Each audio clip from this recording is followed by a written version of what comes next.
पहिल्यांदा मी जत नगर परिषदेवर माननीय विक्रमदादा तार यांची बहुमतानं अगदी मताधिक्य घेऊन ते विजय झाला त्याबद्दल मी प्रथमतः जत तालुका ज्येष्ठ नागरिक संघटनेच्या वतीनं त्यांचा मनापासून हार्दिक हार्दिक शुभेच्छा आणि अभिनंदन व्यक्त करतो.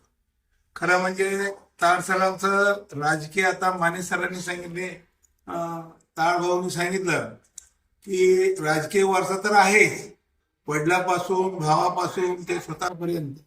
त्यांनी त्याचबरोबर त्यांनी उत्तम शेती देखील एवढं चांगली डेव्हलप केलेली आहे. आज खरं म्हणजे एक समाजात आदर्श निर्माण होईल अशी एक एक खडकाळ भागामध्ये सुरुवातीला तार सरांची देखील डाळिंब म्हणून एक क्रांती केली. आता त्यांनी आंबा किंवा असे एक विकसित फळ या दुष्काळ भागामध्ये आणून त्यांनी क्रांती केली. तसंच त्यांनी राजकीय विभागामध्ये देखील अशीच क्रांती केलेली आहे. त्यांचं आता बोलण्यातून आम्हाला असं जाणवलं की जतच्या विकासासाठी मला जी संधी मिळालेली आहे, मी विकास कामावर भर देणार आहे आणि गरिबांचं काम मी करणार आहे आणि मला मिळालेल्या संधीचं मी सोनं करणार आहे. मी देवाभाऊंचं नेतृत्व, गोपीचंद पडळकर साहेबांचं किंवा रवींद्र आरडे साहेबांच्या यांच्या नेतृत्वाखाली मी बुलंदपणे आवाज उठवून काम करण्याची माझी इच्छा आहे.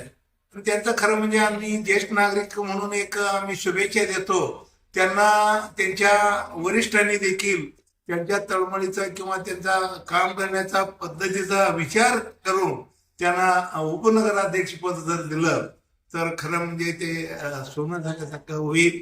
आम्ही त्यांना शुभेच्छा भरभरून देऊ. तो वरिष्ठामार्फत त्यांचं हे उपनगराध्यक्षपद त्यांना मिळेल असे त्यांनी शुभेच्छा व्यक्त करू आणि त्यांना पुढील कार्यास भरभरून आम्ही शुभेच्छा देतो. आणि माझी आणखीन एक विनंती आहे की जत नगर परिषदेकडे ज्येष्ठ नागरिकांची भरपूर कामं आहेत आणि खरं म्हणजे आता तर आपण सत्तेवर आलेला आहात. यापुढे देखील ज्येष्ठ नागरिकांच्या ज्या ज्या वेळेला काही समस्या निर्माण होतील त्या वेळेला आपण जातीनं लक्ष घालावं अशी आम्ही एक कळकळीची विनंती पण आम्ही याद्वारे आम्ही तुम्हाला करू इच्छितो. खरं म्हणजे आम्ही फार मोठ्यापेक्षा आम्ही आता पदावर तुम्ही असल्यामुळे तुम्ही मोठेच आहात, परंतु मोठ्यात मोठा आणखीन मोठे व्हावं अशी एक तुम्हाला शुभकामना मी देतो आणि थांबतो. जय हिंद.